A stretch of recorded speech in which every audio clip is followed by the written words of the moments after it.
Welcome to another episode of the Lords of Consciousness podcast. I'm your host, Clint Culberson, and I'm sitting right next to my main man, Richie Jones. How are you, Richie? Doing well, Clint. What about yourself, and what's up, LOC community? Oh, and we can't forget Cedar. Oh, yeah, Cedar in the back, of course. I'm doing good, man. I'm just, today's Sunday. We're embarking on our journey up north tomorrow. We're going for Brooke and I's second wedding up in Washington for our Washington family, and I'm really looking forward to our trip to the redwood trees in Northern California, which is really, might be my most favorite place I've ever been, and I've been lucky enough to have seen quite a few places on this earth, and it is absolutely magnificent. There's just something so stunning and just jaw-dropping about being underneath those trees. I mean, they're the largest trees in the world,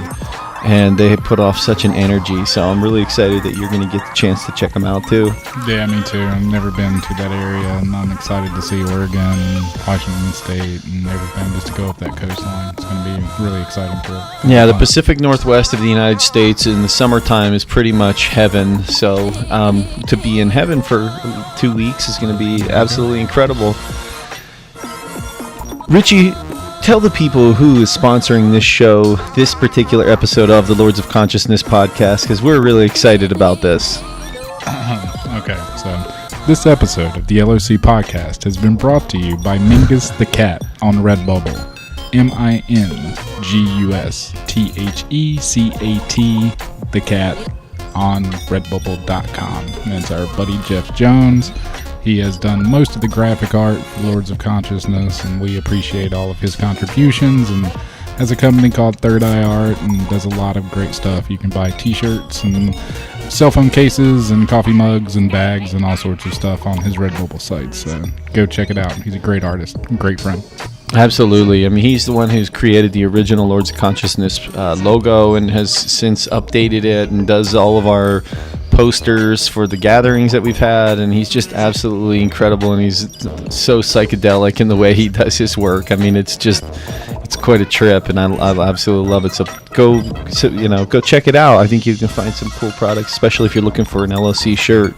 Definitely. Until we get our store up, it's a great place to go. So we have an incredible guest. I mean, we've had on guests from Australia, Northern Ireland, Denmark, and today, and maybe tonight where he's at, we have on a guy who just is so incredible, and he's from South Africa. His name's Aron Gochin. How are you, Aron?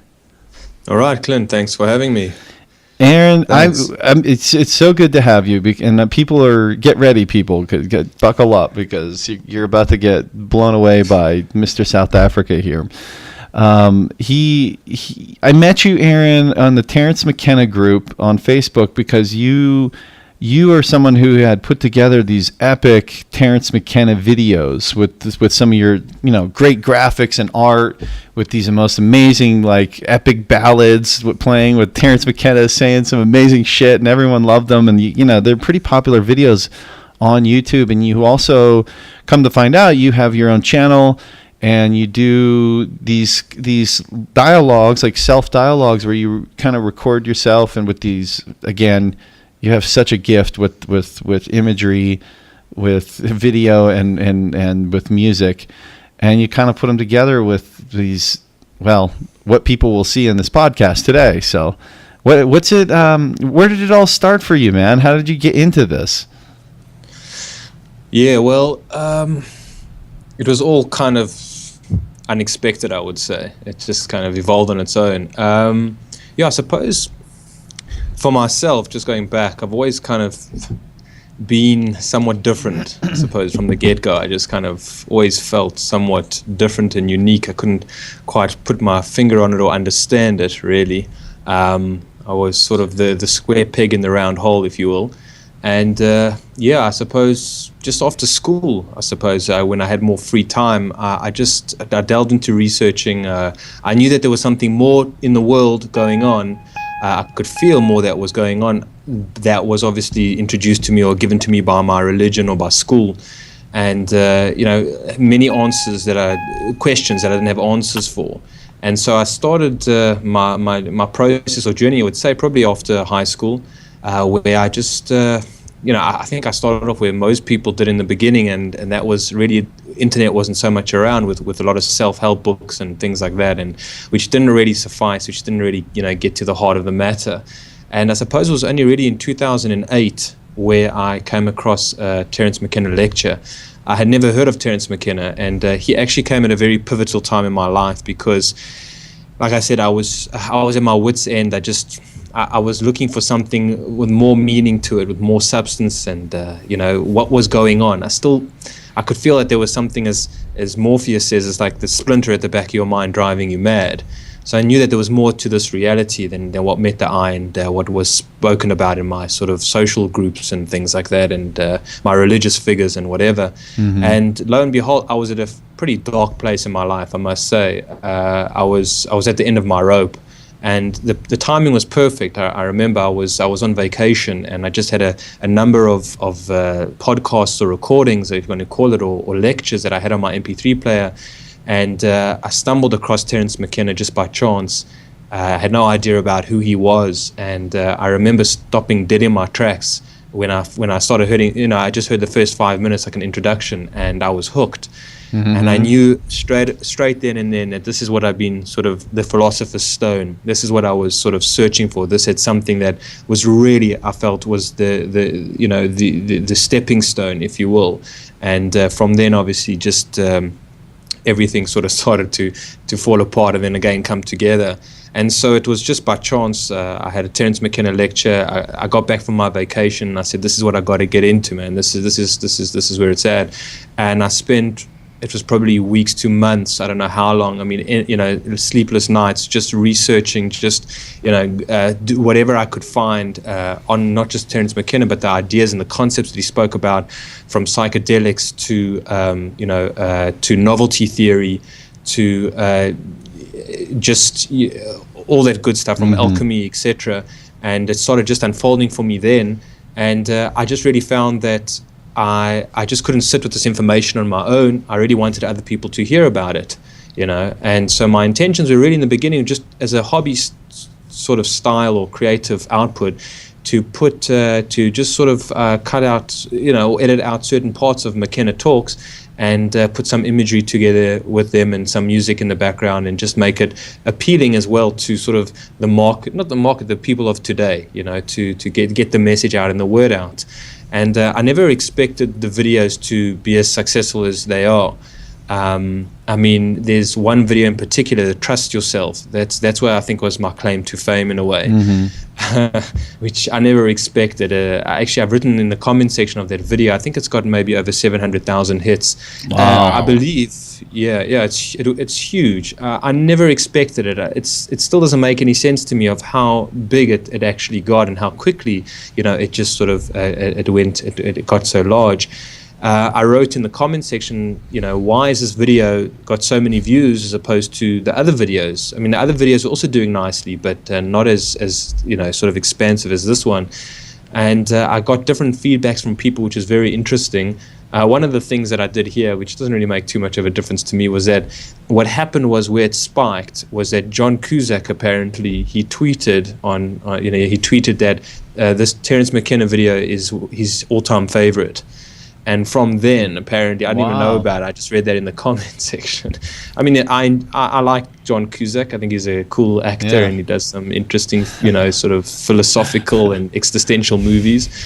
And so I did check out the tweet, and in fact, it was correct. And so that led a lot of people to this video, and then it just started growing to the degree that if you type in Terence McKenna into Google, the first video that comes up is the Terence McKenna video, Trust Yourself. Yep. And so that just took on a life of its own, and it's still doing its own thing now. I mean, for myself, like I said, it was just some dude sitting in his apartment, putting together some clips and video, whatever it was, and then the next thing, this kind of thing just took off, and so I suppose it sort of just snowballed from there, and then slowly and surely I started also putting into other other people that I came across that was just as mind blowing, and putting their work together with audio visuals and putting it out there, and then eventually, that flowing into my own needing to record my own ideas, concepts, philosophies, experiences,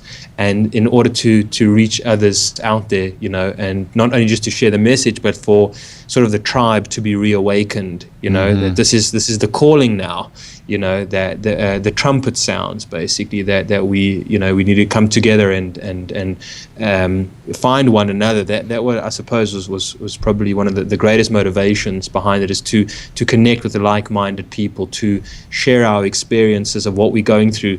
I feel are the philosophers, we are the shamans, we are the psychologists of today's time, because we live in such a unique and novel a time in history that it is needed for all of us to bring to the table our own concepts, philosophies, ideas, feelings, emotions, psychedelic experiences, and whatnot. And through that, we create our own, whether it's somewhat online, which is mostly online, but at least we create a hub. We create sort of a different kind of universe that I've always felt that would sort of be the place where we could find a sense of home, a sense of synchronicity with, a sense of synergy, a sense of again the human spirit that has still alive and kicking and well in the times that we are in now. So I suppose that's just a little bit of my starting point, my beginnings.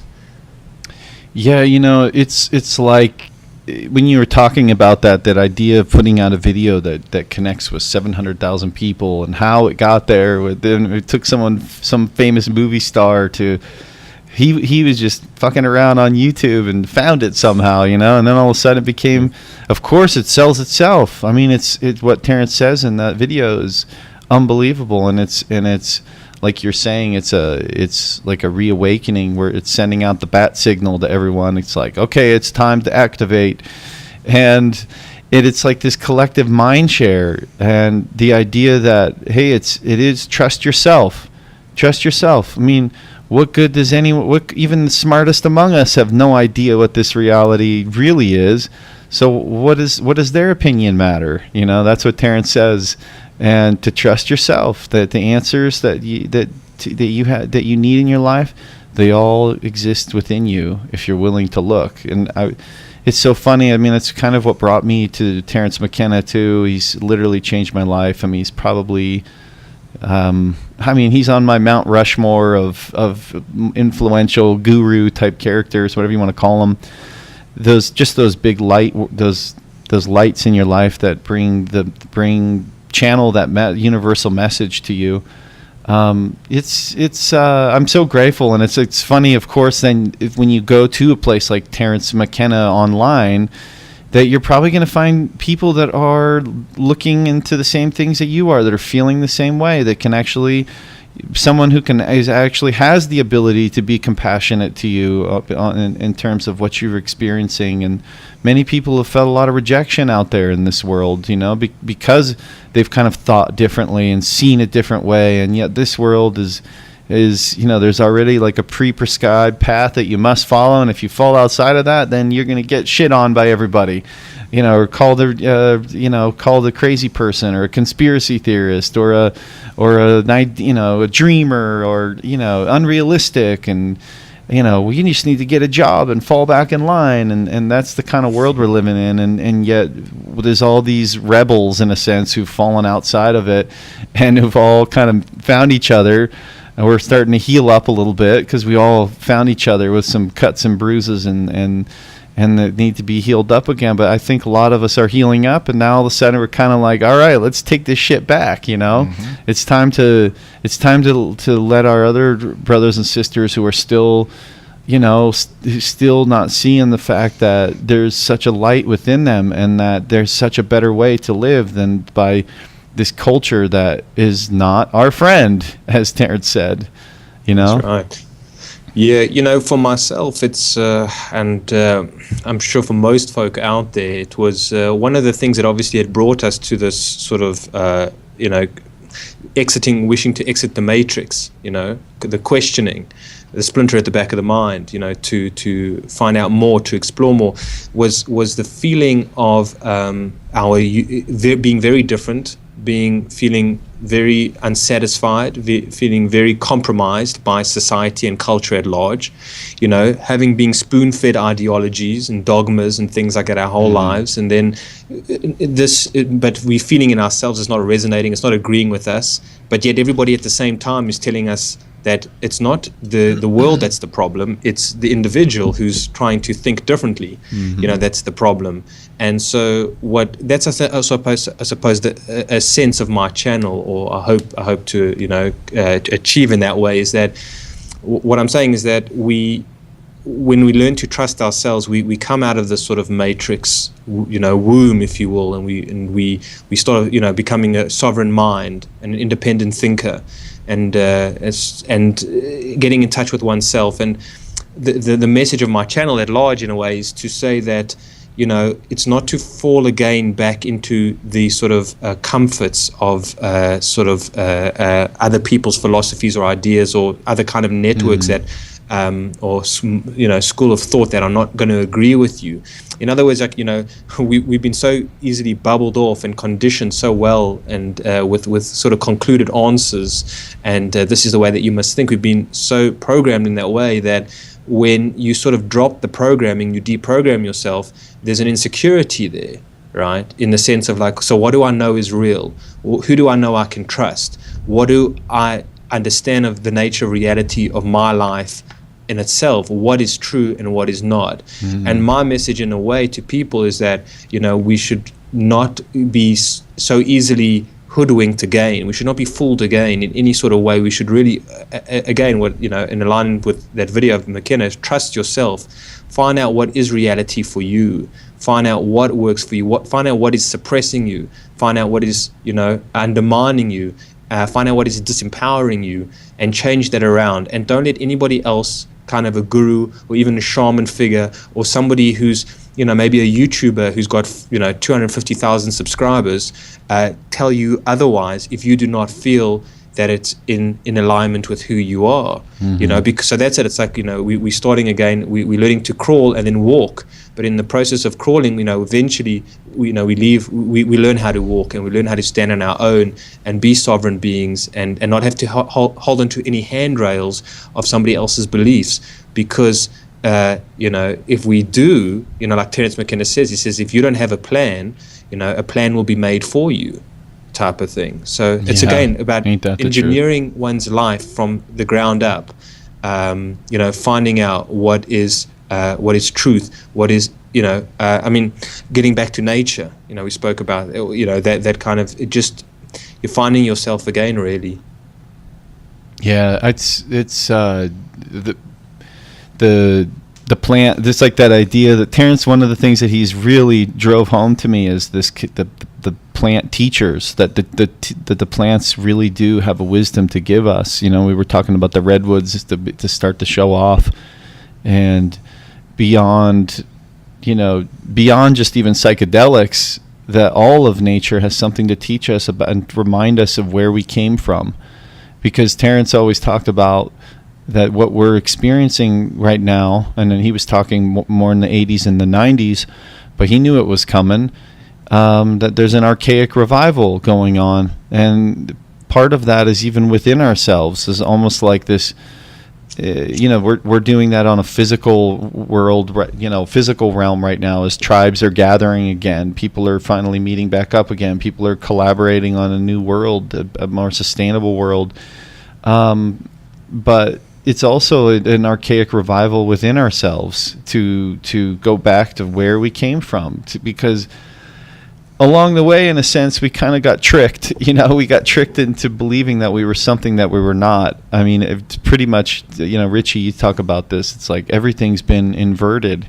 Everything's been flipped on its head, and when you realize that that's the case, it's kind of traumatic, almost like, what? I've been duped? I mean, it's like everything that you've experienced kind of like crumbles in a way, and that's a tough reality. And I think it's something that it's like that reason why a lot of people struggle to see it, or I do think they see it on some level, but the idea that they'd have to drastically change everything about who they are in their life, it's a little daunting. And it also means you got to go into the closets that you are so painful that you don't want to go into them. And I think that's one of the reasons why people kind of have that cognitive dissonance, Yeah.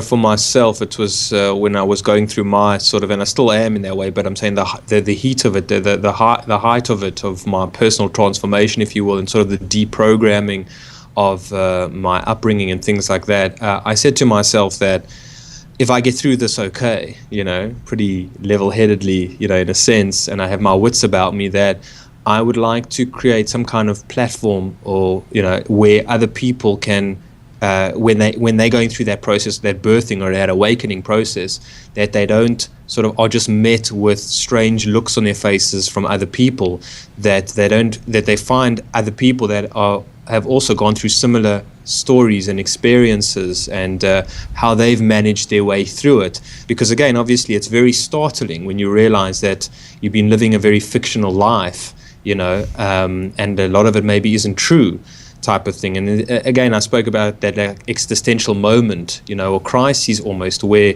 the world literally, doesn't make sense anymore.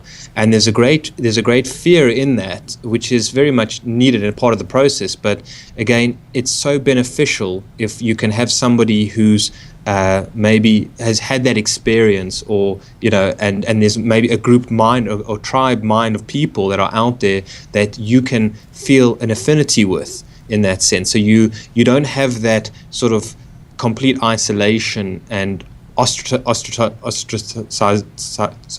how do you say it? Ostracized, yeah. Ostracization? I know what you're talking about. Yeah. That's one of those words. I think that's what happens. And for myself, I've noticed that when people have gone through this awakening process and they realize that maybe they haven't got the support on the network that they need at that time, then they possibly go back into the matrix, or they try and sort of find something that they pull the wool over their eyes again, because it's just too dramatic, it's just too intense, it's just too demanding, it's just too endless. The mystery is so large that they're completely engulfed in it, and I've seen it, and it's unfortunate where I've seen a few people along my path that didn't manage to make that clean break, if you will, and became a little bit, if you will, I mean, it's harsh, but a bit psychotic in a sense, and turned to very hard drugs, and have landed themselves up in unpleasant sort of establishments and things like that, because I believe they didn't have the support, or they didn't have like-minded individuals to tell them that this is natural, this is the normal process, this is the awakening that we go through, and what you're experiencing is 100% necessary, and you have people, companionship, you have trust, where you can be yourself, where you can feel, where you're respected and honored for the process that you're going through, so that's kind of also the heart of my intention behind my channel as well. Yeah, we definitely call ourselves a tribe, so I think that's really what it is people coming together, finding that support system, and knowing that they're not alone in the process, because there is so much change going on in the world. And, if you're an energy person at all, the chakras. So the more you open up chakra-wise, the more intense it's going to be. So you truly need that support system behind you. Yeah. It's great now that there's more information on psychedelic usage and people's experiences online. I mean, for myself, when I had my first psychedelic experience, I really had only been familiar with Terence and, Terence's work. And when I took the mushroom for the first time, it was so extraordinary, and it was so bizarre, it was so strange, that what I would have done at that time, it was a very beneficial experience, and I learned so much from that experience, and I'm still learning from that experience how intense it was. But if I had a sitter, or if I had been a little bit more prepared, it wouldn't have been so demanding or extreme in that sense. And I think in our own way, it is a psychedelic experience once you start waking up to real reality. And so it's great that there are other people out there that are sharing their experiences and what it's like. I mean, there's people talking about like safe settings when it comes to psychedelics, to what to do, what not to do, what to expect, what not to expect. I mean, it's very hard to explain what to expect to somebody who's never done it before, because it's very foreign territory, you literally feel like you're losing your mind.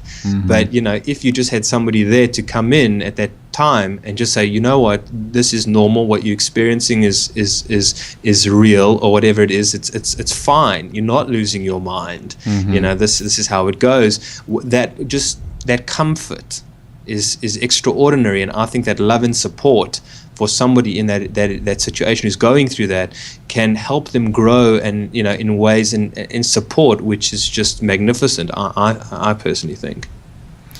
Yeah, you have such an interesting perspective. You were born and raised in South Africa, correct? That's right. Yeah. Yeah, I mean, before we got on this, before we pushed record, we were talking, and you were telling us kind of about how it's kind of, most of your viewers even come from the United States. And what was it like growing up in South Africa, where maybe there was less access on a person-to-person basis? Maybe the programming, I mean, every country has its own programming, its own history. I mean, it's quite complicated, I suppose. But what has it been like growing up in such an interesting country where you have like two races coming together? I mean, I don't know. My question, but maybe you could kind of elaborate on it. But it's such a fascinating place.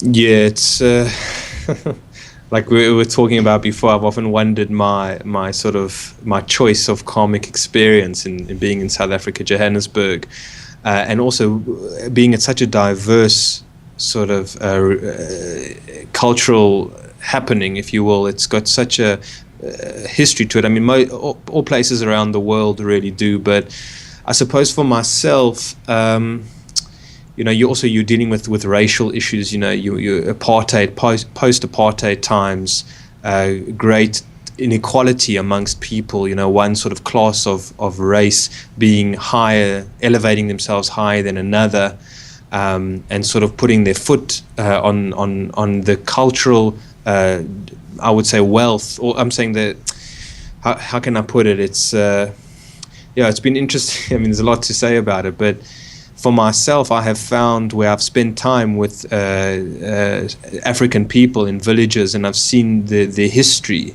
and the wealth and of their knowledge and experience, which is now actually being, it's fading away.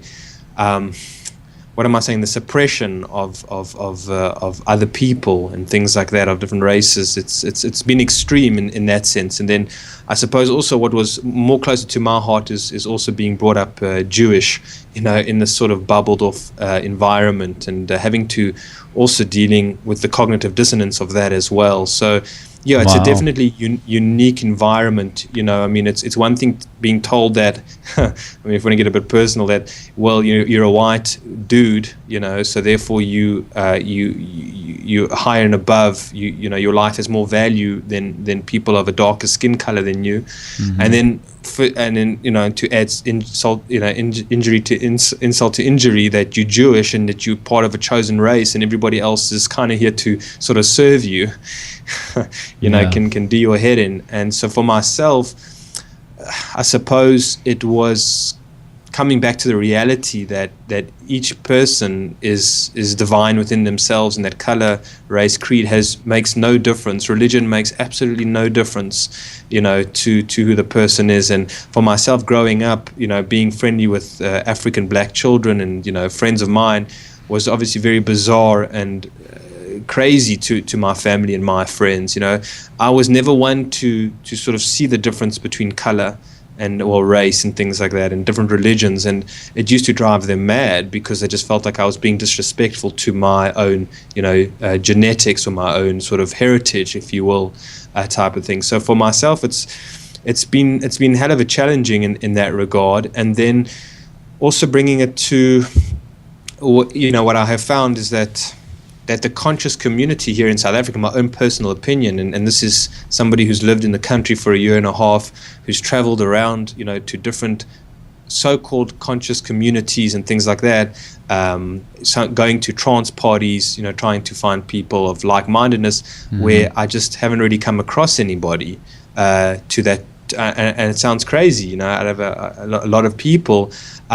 What I'm trying to say is that the conscious community is barely even visible from, you know, in South Africa. I haven't found, when you look at, again, my geographically about my viewers on YouTube, majority of the people are from the United States, and then some more so from London, Europe type of thing, and then some Australian, you know, things like that. But South Africa, for some reason or other, is not so much into the sort of conscious expansion. I mean, like I said, I just haven't come across like-minded people in my own immediate surroundings, if you will. And I don't know if that's got a cultural effect on it. I often look at Americans and I wonder why it is that. I mean, if you look at the psychologists that have come out of America, you know, the authors in the books and things like that, and what's going on now, it's predominantly American.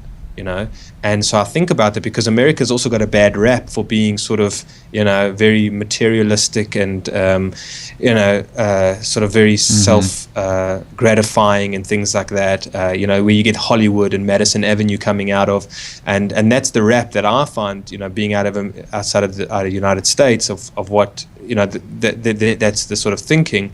But then when you look at it, you know, you find that there's conscious communities that are there, that are in America. There are people that are doing their own YouTube videos, blogs, vlogs, you know, Facebook, Terence McKenna groups and things like that are mostly American. So I suppose, I mean, you can go over many angles here, but I wonder about sort of the culture and why it is that in only certain places around the world, in different continents, there is more of this mass awakening, if you will, or this realization of the world not being or what it seems to be, you know, the awareness of a matrix manifesto about maybe sort of, if you want to call it, I don't know, control, the agents of control, you know, going on. I don't know, so I'm saying quite a bit here, but yeah, so that's what else can I say? I kind of look. We have a really good friend, Bubba Dumbass. Bubba. And he says that we hold the ancestral traumas of 7 generations, and I mean, take that for what it is. But if you kind of do think about it, you can realize like your parents, kind of the traumas that they dealt with, and then the emotional health that they had gets kind of passed down through you, and probably even genetically, even there's probably some sort of maybe even something in the DNA that we have like a proclivity to struggle with a certain thing, or you know, we've seen it with alcoholism, or we've seen it with, I mean, whatever it be. It's possible though. Anyway, how am I going to explain this? I have this in my head, but I think that there's parts of the world that have had a lot of dead bodies in a sense, you know, like there's been a lot of traumas that have taken place in that same area. And so there's certain parts of the world that where people have left, like all the Europeans left Europe to come to America. Why?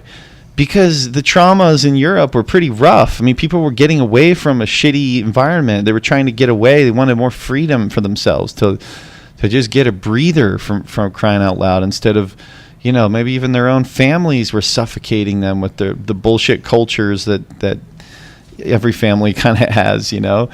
And so I wonder if even in the Western United States, I mean, it's kind of like it's fresh, it's new. I mean, we live in Phoenix, where 50 years ago, Phoenix was like a tiny town, for crying out loud, compared to what it is now. I mean, it's been everyone is from somewhere else, you know. But in some way, even though there's like it's supposedly lacking a defined culture here in Arizona, but it's a bunch of people from all over just kind of escaped what they've been experiencing. It's kind of giving them a place to kind of have a breathing room. They can kind of sort of create their own culture, create their own roadshow, you know. And so I wonder, in some of these older places, it maybe the shift takes a little longer, just because, man, you're dealing with so much ancestral type of energy. Yeah, South Africa has also become a very unique place because it's still more of it's not first world, in the sense, but you get the influx of all the other African countries coming down into South Africa, and especially in the city that I'm living in. It's a crazy situation, being Johannesburg. I don't know what they say, how many people cross the border from all over Africa into South Africa. I think it's tens of thousands every day that come in from these war-torn countries and to come and find sort of hope and solace or opportunity here in Johannesburg, in this one little city which is becoming overpopulated by the day. And so, I suppose the ancestral wounds on this in this country, and I think in the world alone, have had dramatic effect. And I was just thinking about this as well. It's like America obviously got into technology and media, first, in a sense. It's been on this rampage for a long time, more so than other countries. I mean, here in South Africa, we only got the internet probably 2004 or so, or something like that, a bit later than most places. We're still a little bit backwards in regards to, where we hold with technology.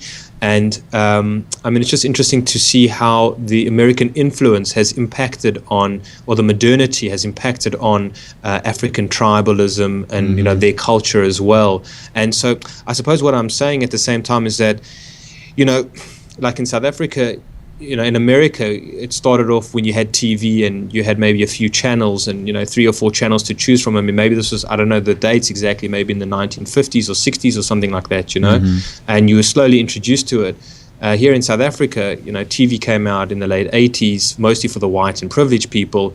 And then it just boomed off, into, in probably early, 2000s, whereby, people went from not even having 3 channels, or just like a sort of a black and white TV, to having this HD screen, high resolution, and having, a cable, sort of a channel, subscribe to a cable channel where you're getting 120, channels operating 24 hours a day.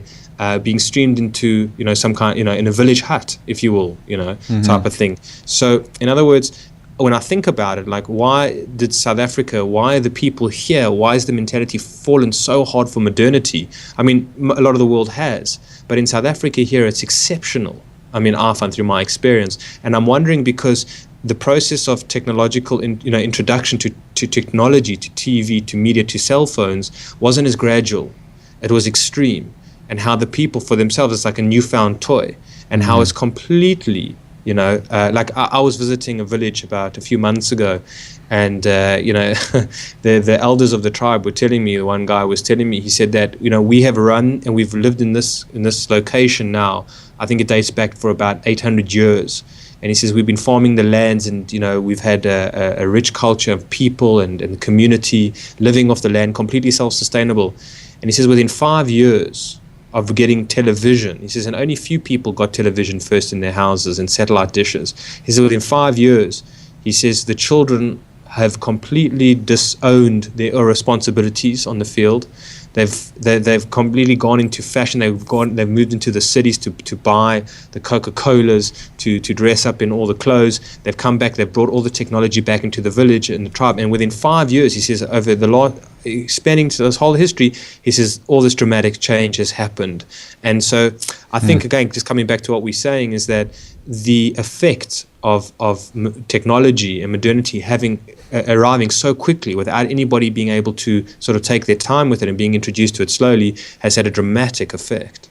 Oh, definitely. I was in cell phone sales for 15 years before I moved out here.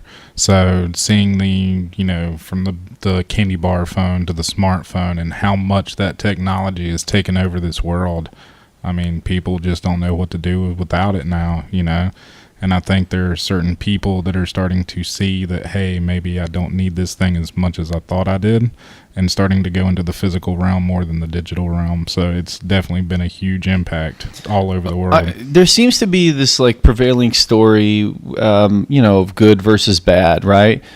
But when it comes to technology, it's like such a tricky one, because without technology, we wouldn't have even met each other. This conversation isn't even happening. I mean, my life, Richie wouldn't be sitting here right next to me. Wouldn't have even met each other, dude. Nope. I wouldn't have met my wife. I wouldn't have been able to find Terence McKenna. I wouldn't have, the list goes on, right?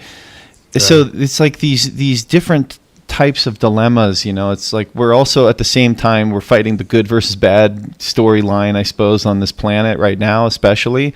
It's like a blatant story of like human rights and human dignity and ending the debt slavery and all. It is such a good and bad kind of thing. But technology, though, it's like a different. It's very murky. I mean, it's kind of like it's more of a spiritual path, I think. If without a spiritual path, I think technology can really run amok of your life, like turn you into something that is something different. I mean, I guess we're already moving into this. It's my belief that over the next event horizon is this question of transhumanism. How far do we go? I mean, is this archaic revival that we're going? Does it mean that we should be going eventually towards more of an agrarian society and far less technologies, electronic technologies? I mean, I'd love to stay off Facebook. I'd love to have my Facebook be right here in my real life. You know what I mean? Where we could just be in a physical form in a sense. But I mean, I don't know. Where do you see it, Aron? I mean, how do you see this dilemma of technology?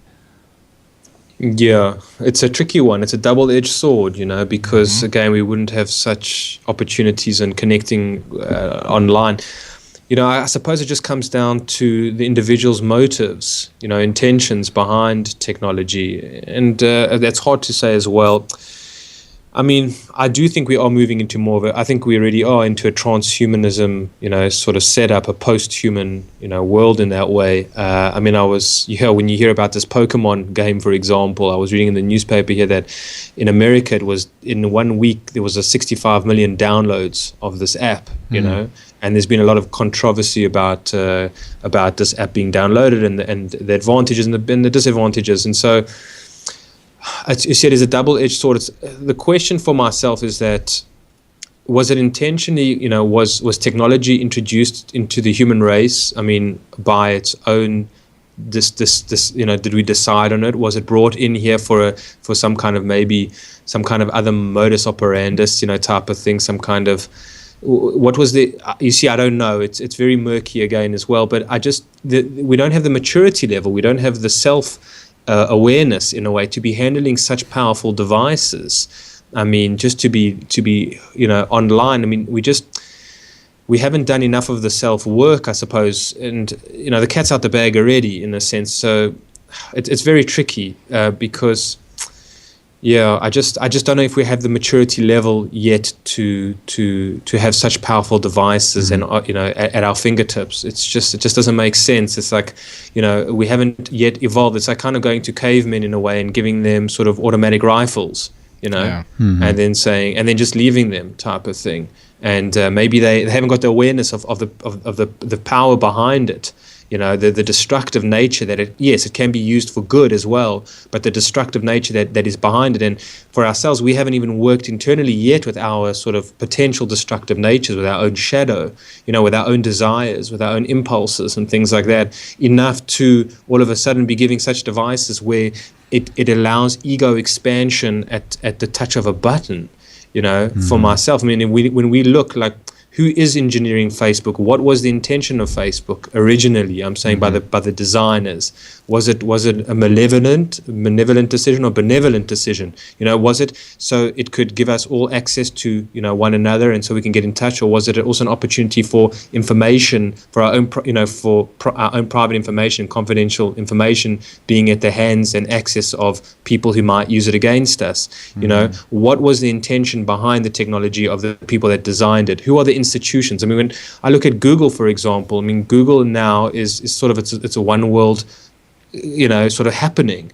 It's global. It's got so many facets to it, and from so many aspects. It's like, why is it only Google?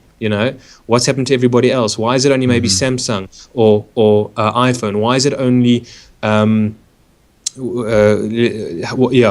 is it only Facebook and things like that? I mean, yeah, sure, there are maybe other social sites, but why is it that these are in the limelight? Why are we sort of funding, these global, companies, the conglomerates, type of thing? Why haven't we invented any of our own? Why is it that they've all kind of been tweaked and made, in a sense, for the ability, again, just to be, to become your own rock star, your own celebrity, to become famous. That's for myself. There isn't a sort of a conscious intention, I find, with a lot of these programs that we use. I find that, and that's I suppose what I'm saying here is that as society, had we designed our own devices, our own technology, in a sense, would it look anything similar to what we have today? And how much more benefit would it be really doing for ourselves if we were doing it from a conscious and genuine sort of motive? And so when I look at technology, it's a question of whether human beings slowly evolved with technology and they developed it themselves,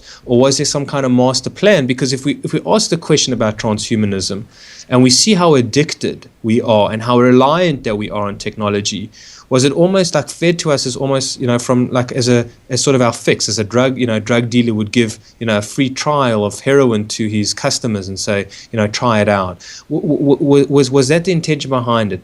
You see, because again, now, if technology is transforming the human, in a sense, to become less humane, and more ego and more, and all of this kind of thing, and we're using technology to for the benefit of our own goals and gratification. Let's say with spam emails. I mean, they say 93% of emails that are sent around the world are spam. Has it not given us also like ability to be so deceiving and deceptive to one another? Has it not opened that gate? Has it not sort of allowed the opportunity for, like, let's say, pornography and sort of very insensitive photos to be uploaded? Has it not given us the access to more of the dark side of the nature of human beings, rather than the healthier side and the more holistic and spiritual side? So again, my point just being is that the way that I see technology is designed is that it's purely for in these groups of Facebook, and for certain people to get very rich very quickly, to get very advanced, and in their education to know how to control other people, to know how to manipulate other people, to know how to dangle the carrot in front of the donkey, to lead somebody into a dark alley, to get them addicted, type of thing, to make them insecure about whatever it is. All these devices, has that been the intention behind it? And I think that's maybe what we got to look at. Because if we're going to take the dark side and the light side of technology, we got to kind of see what's the driving force behind it, and where do we fit into it? And what I really feel that the future will be. I mean, I'm just going on a little bit now about the Terminator movie with Arnold Schwarzenegger, the number 2. The whole idea was that machine the AI would one day would come alive. And it would start programming and designing own robots to sort of, bring the extinction of the human race about, because, the machines found the human beings to be the enemy or something like that. And so that was the first Terminator. And then this other Terminator, the movie Genesis came out. And the idea was that technology and the machine was going to be covert. It was going to implement itself into our lives, where we eventually, like the Borg, would merge with the machine. We wouldn't fight or resist it. That's what the Borg says, resistance is futile, that we were going to merge with the machine. And so we already now, I mean, in that movie Genesis, the people from the past, the time travelers, they come in the future and they see that everybody's online. They say, the guy is busy speaking about, he says, I've got all my information online, and my this is linked into this, and this is linked into that, and whatever, the whole story, and it's fantastic. It's changed my life, I've got friends, and then they're saying, but hold on a minute. They're saying in this movie that technology is a Trojan horse in this way, and I think that's what is actually going on. I think that's where we are merging with it. And I think this is the cherry on the top, I find, as well. It's because we are a society now that are so in such discomfort with our own presence and being, our own stillness, our own peace of mind. We are so restless in ourselves. Our spirit is being so traumatized by everything else that's going on, by not having, to live authentic lives, to having to wear these masks, that the so-called remedy, in a way, has been provided for us through the escape of technology.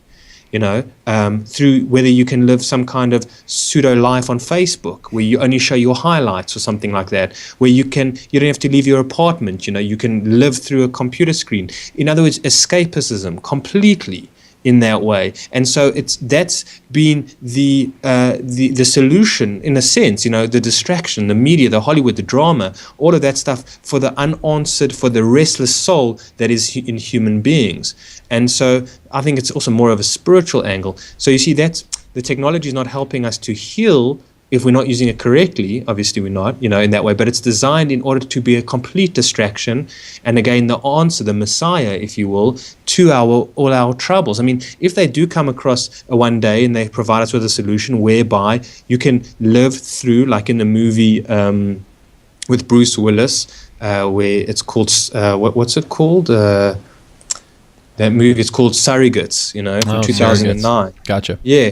And the people, it's like, you can live through a surrogate, something, a good-looking avatar, if you will, whatever age you want, and you don't have to be, whatever, removed from your feelings, type of thing, and removed from your actual experience of life. You're living through a robot. You sit in your lounge chair and you walk through the world, and that's it. You're completely removed from the human condition, from the human experience, if you will, and so I don't know whether some devices in the future and in the near future, I mean, because if we look at the span of history, technologies arrived on our doorstep, let's say, and we've completely evolved into it and merged with it within a short amount of span of time in comparison to the length of history. So this thing has come along and we've merged with it already. And so who knows what the next sort of, solution provided by technology will be. Whether we will be able to download ourselves consciousness or some way, or live through via, whatever, into technology and lose complete humanness and download ourselves into some kind of matrix mind or something like that, which perhaps may be the ultimate goal, of, in other words, of sort of the, what do you call it, our benevolent, not benevolent, sort of caretakers, if you will. The people that believe us to be sort of here to serve them, if you will, the right. Agent Smiths and things like that, the whatever you want to call it. I mean, some people, we have all different ideas, but that idea that, this is how we get the human soul. This is, I mean, you can get into the angle of it, this is how we get the human uniqueness into a machine, because a machine really, what it wants to do, how does it grow, is by information. The more information it knows, the more it expands. And so what is the most information? Probably is the human experience, I think, is the human soul, in a way, in a sense. And so, I mean, it gets a bit dark here, we can, type of thing, but you see where I'm going with it. So, sorry, that's a... Oh, no, not at all. I often wonder, though, it's like this chicken or the egg, like, is this the intention, or is it just the result of... what's going on inside of us? I mean, if someone who is spiritually unhealthy, I suppose you'd say, or someone who is dealing with a lot of unresolved traumas, which has created a lot of neuroses, a lot of like feeling separate. I mean, Dr. Gabor Mate, his work is proving that unresolved trauma is really like the cause of like most of the suffering that's going on, addiction and everything. And when people feel that, they feel separate. They feel separate from God. They feel separate from the whole. They feel separate from everything, which is then enables them to do these kind of terrible things to other people, right? So if someone who is dealing with a lot of unresolved trauma, maybe even a lot of ancestral trauma, it's been passed on through the generations, which I'm sure some of the ruling families, can you imagine being born into the Rothschild family? Holy shit, man. I feel bad for that kid, I'm nonetheless, the point is I wonder, though, if someone like that is the one that's making technology, they're probably going to be making technology that's going to reflect who they are as an individual. I mean, we all kind of do. Or you can even see like an artist work changes over time. A lot of artists start with more like dark work, and if they go on more of a spiritual path, it kind of does change into a little more light, I suppose. We had on an artist, Vadra, the artist known as Vadra. He kind of talked about how his progression went that way, and it just makes me wonder. It makes me wonder if it's not just everything that's happening in this world is just literally a reflection of what's going on inside of us. And where do we go with technology? There's a part of me that says, I don't know. I go into that kind of Borg mentality, and from what some of these channeler types, spiritual channelers out there are saying, is the Borg culture is kind of that. It's like when a humanity gone wrong or a species gone wrong, it goes down the kind of the dark path of becoming robots in a sense. And that's kind of like that dark scenario that you're talking about. But then there's also a scenario that says, what would a healthy person do with technology? Like, we went on this gathering out in the woods for a couple days, didn't have our technologies. I'll be honest with you, I feel like I could have fucking lived like that for a long time. I didn't even need my phone, didn't even need connection with that. I could have just stayed out in that forest, connecting with my friends in a way, and imagine even working in that environment. Or I could imagine a healthy person might have a healthy relationship with technology. So maybe really the question is, how do we get humanity healthy again, so that way from a very large level, that one day when we have these maybe governing bodies that are governing our planet in some way, they're healthy people in that position. Or maybe the guy running Google is a healthy human being and probably going to direct his company as such, so it's not going to be used in a nefarious way or in some way that's going to turn us all into drones. Or, I mean, if it wasn't even directed by profit, we'd have companies like that saying, hey, use your mobile device, but hey, have a balance, almost like they do with alcohol now. It's like, drive safely. It's like, use our products, but don't be a fucking asshole. I mean, maybe that we need to do that with technology. Like, play this game, but dude, go out and smell the flowers. But because it's driven by profit only, it's play our game and as much as possible and buy all the add-ons as much as you can. Blah blah blah blah blah. It's like this. You can see where the unhealthy mind would take it, and that's what's happened here on this planet. And it's really like, it's like channels like yours, Aron, that are helping people become healthier again, to really like look at themselves, like, for hopefully people who have listened to this podcast can hear, the type of person that you are, and the type of wisdom that you have, and the type of self-honesty that you share on your videos about your own life experiences, and then how you overcame them, and how you came through on the other side much better off than you did to begin with. And people start seeing that, and they start doing that in their own lives, and then all of a sudden they start realizing, God, I get this sick feeling when I'm on Facebook too much, and they put the phone down maybe, or maybe they, you know what, this Aron guy keeps talking about connection to nature, and I love nature, and I haven't been, I have this 40-hour-a-week job that's killing me. Maybe this weekend I'll go and hang out in a forest or something. I mean, that's the kind of things that are happening right now, and it's because of content like you that you are creating, man, and I really appreciate it. And thanks. Can you? Well, go ahead.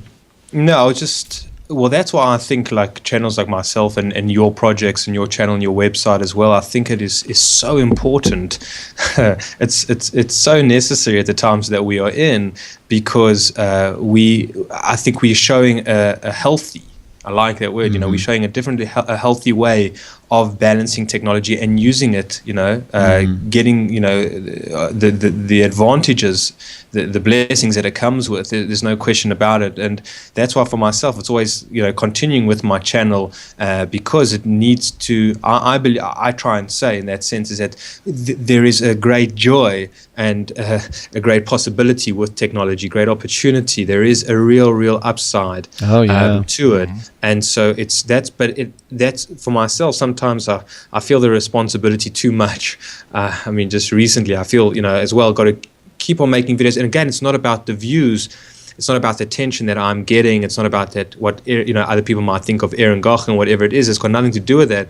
It's just that I feel obviously the necessity and the need and the importance of having a channel out there that is explaining ways of how we can still be in alignment with ourselves, with nature, and have technology as a cool feature in our lives that's helping with massive conscious expansion. I mean, it's a wealth. It's an experiential tool which is boundless. So that's definitely the upside of it. And again, the need and the necessity to have a channel like myself and the work that you're doing as well. And the thing is that we're absolutely authentic. We're not we're sharing our experiences. We're not selling anything. And it's take from it what works for you and leave what doesn't work behind. There's no tricks up anybody's sleeve here. Yep. And that's also such a unique and novel experience to use technology. And because we could be anybody in our day-to-day lives, but online we can be somebody else, a pseudo self. But what I'm saying is how we show the genuine humanness and the real experience used in relationship with technology, and how the human being can use technology to infuse a sense of love, infuse a sense of imagination, creativity, and connectedness amongst one another. Yeah, it's we're living in very I don't even know what you'd say, like monumental time period. Oh, it's huge. It's we are living really in a very special time period, and I think a lot of people have this innate feeling that that's true, and you can see it unfolding now. You don't, even the mass media, that's the prostitutes for the elites. Even they're having to, let the cat out of the bag a little by little on what's really going on out there, and people are starting to wake up. And I hope that in the meantime that everyone can, as we try to get our physical freedoms from governments and things like that, at the same time we must remember to free ourselves from within. That if it doesn't really matter if we toppled every government in the world and we got rid of all the elite families and the the royal bloodlines. If all it is a bunch of unhealthy people who then take control of it again, we'll just do the same damn thing. There'll be another ruling family. So it doesn't really matter. It's more like almost like a programming. Like if whoever gets in the operating seat of your life or in anything in this world, if whatever's going on inside of them will manifest itself on the outside. And so let's continue to work on the inner realms. It's like totally vital. And thank you for what you're doing, Aron. Can you tell everyone where people can find you and where can they find your videos? Sure. There was one point that I did want to make as well. Mm-hmm. Yeah, go ahead. Just one final point. It was just that. Now let me just gather my thoughts. Yeah, it was just. I threw you for a loop, man. Sorry. Yeah, no worries. No, it's just for myself, and perhaps we can do this in another conversation. From our human perspective as well, we because I have a lot of conversations with people about trying to topple the governments and protesting in the streets and trying to change the leadership to somebody else or something like that. And sometimes I take a step back and I wonder on this planet, what is the sort of the operating system that goes on? Is it not just par for course of what, because that's what I feel. I'm quite an optimist as well. That the way that the world's set up, I'm saying that this sort of paradigm, if you will, is, if you watch, well, we won't get into it. It's a whole long chat, but I wonder because, if this is not sort of the playing field for where the shadow work is played out. In other words, what is on the inside is manifested into the actual physical reality. And if that's not what is the actual true design of this world, and it's all in sync, it's all in alignment of how it's supposed to be in a sense, because that's the parameter, that's the playing field that we are on. And so for myself, I also feel very hopeful and optimistic about, like just as Terence McKenna did, that there is sort of the shift that is going on, that there is this transcendental object at the end of time that is beckoning and calling us. And I do think that there is a calling, there is a sound being, the sound blast, the trumpets being blown, and we don't know what card is to be played in the future, but I do feel that what we're holding now onto the consciousness of the light of consciousness or something like that will live on on some kind of, I don't know if you want to call it it will surf. I don't know what it is. There's a transformation going on, I think, and the with technology and all this merging and the whole thing. But I do think that there is consciousness. There's a revival of consciousness, and it's going to be picked up again on sort of another playing field, if for lack of a better word or description of that. So I'm very optimistic about that, and I think that the work that we're doing now will stand us in such good stead, and will in the future will prove and show what it was all for, in the sense of when that time comes and when it does arrive, and it's arriving very soon, and I'm very excited about that, and I'm very optimistic about it. So again, I don't like to focus on the powers that be or something like that. I like to focus on the possibility that lies within our future, which is very exciting. Absolutely. So just ending off on that, I always kind of like to say, to bring more light. There's enough darkness in the world. So absolutely. And it's the light that is pushing out the darkness, and you can see it even when you do look at the storylines of the controlling class, I suppose. There's people that are saying, you know what? I love myself enough that I no longer stand for this, and it's beautiful, man. And then they're starting to see like the human potential, and I think that's what you're talking about, and what Terence was talking about is that transcendental object at the end of time. It is the human potential, and it's very beautiful. And we have to continue to trust that if we're going to have to continue to trust in ourselves. God, this is how poetic. Trust in even who we are as humanity and who we are as people. Like, just trust us. We're gonna find the balance between with technology. We can do it. We don't have to end up. It's not throw the baby out the bathwater and talking absolutes like this is good, this is bad, this is no. It's like we find the balance in everything. When we find that balance, humanity is spectacular, man, and we're headed there. So just look at the exactly. And that's I think our duty and our job, in a sense, at the time that we are in now, is again turning the darkness into that light, and using the tools that a lot of people are using for their own sort of distraction to find the self again, or just to keep, because we hold the keys within ourselves. And now we're just turning those locks, if you will, to the doors and opening it up to a new paradigm. I really feel, I think we live in an exceptional time with energy shifts going on. And, we are the guys with the keys, sort of with the torches in our hands and making our way. And I think a door will open that we will walk through, and we will see what it was all for again. So, it'll all make sense. It always does, when I just recently got married, it's like when Brooke came into my life, all my other girlfriends made sense. It's like, okay, I get it. I get why they were in my life, and I get what I was supposed to learn in that relationship, and the that pain that from the ending of it now kind of washed away, because it just all came together. And life does that to you. You can look at your childhood and be like, I get what I was meant to learn from this, and what experiences I was meant to have, and okay, it makes sense. And it really does heal your heart when you can, time does heal in many ways, because it gives you the bigger picture of what was really going on. So yeah, that's right. So we don't lose ourselves, in this whole process until we get to that end where the pieces all fit together and it all makes sense. And it's something very forward to look, to look forward to. So so thanks. Thanks. Yeah, absolutely. Richie, what were you going to say, man? You were going to say something. Oh, just look at, like, we're talking about everything that's possible with the human body. Look at the placebo effect. If we can heal ourselves, what else can we do? Like, there's just so much that we are capable of that we are just now finding out. And I mean, the sky's the limit from here.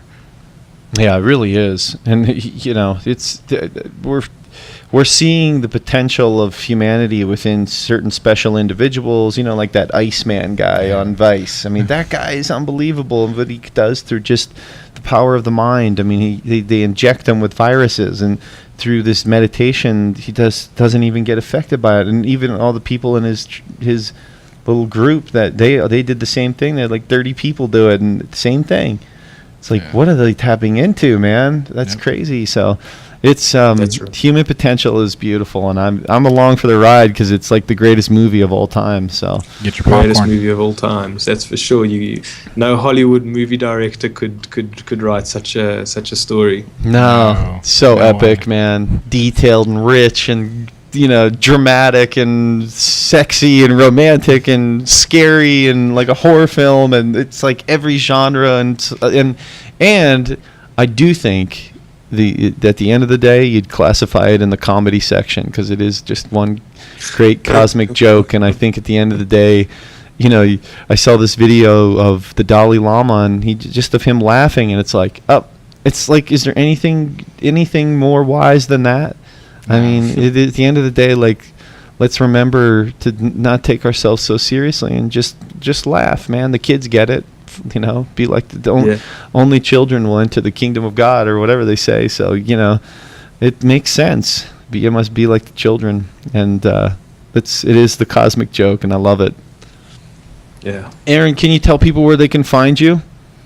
Yeah, so I'm on Facebook, I suppose, but my main I don't do too much activity on Facebook, but it's more so my YouTube channel. So I can just maybe send you the link. I think it's just Aron Goch. It's ARON, and then maybe you can just include a link. Yeah, and it's just really my YouTube channel, and then I think I got my email address there as well, or Facebook linked there. So people, if they wish to get in touch, his videos, your videos are incredible, and I hope those who are listening will find you on YouTube, subscribe to it, please, because it does make a difference. And the videos that you're putting out, man, are very impressive. I mean, if you haven't already told by this interview right here, and then the audio visual quality of what you put in there. I mean, you have a gift with it, man. And there's a reason why there's 700,000 people that looked at that McKenna video.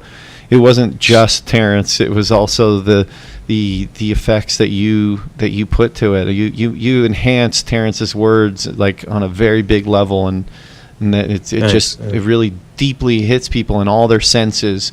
And even when you're doing your videos, that you have those amazing photos and videos that you find, and I mean, it's unbelievable, man. You have a gift. So thanks so much, and thanks for letting me come on the show. I mean, it's fantastic, Clint. Thanks so much, and for all the kind words, the love and support, and it's been magical. Hey? Yeah, absolutely. So if there's anything we can do for you, just let us know. We're always looking for collaborations to just create bigger and more beautiful and create more light together at the end of the day. Like, we want to create a brightness that will be able to be seen all over, and not because we want a platform to satiate our own egos, but to really make an impact. So, because we know that the things that we're talking about, if it's like, find your own roadshow. That's really all we're saying. Like, here's the religion. You're the religion. So you have all the answers. That's all we're trying to tell you. So. That's anyway, right. And you've got the love and support of other people around you to find that out, and the support that you need, for sure. You're not alone. No. So that's it. Thank you, Aron. I really appreciate it. So, and please check out Jeff Jones's website on Redbubble. Mingus the Cat. You can get a T-shirt of the Lords of Consciousness logo, and check out some of his other amazing psychedelic art, because he's absolutely incredible. So. All right, thank you. Thanks for that show. Thanks, Clinton. Enjoy your vacation up to did you say the Redwoods or something? I'm going up to, we're going through there, but we're going up to Seattle, Washington. We're having our wedding number 2. We had a wedding here in Arizona, and now we're having one up in Washington for both of our families, and it's kind of a combining of the families. It's beautiful, man. So it's going to be a beautiful ceremony. Congratulations, man. Thank you. We will talk soon, Aron. 100%, Clint. Take it easy. Okay, see ya.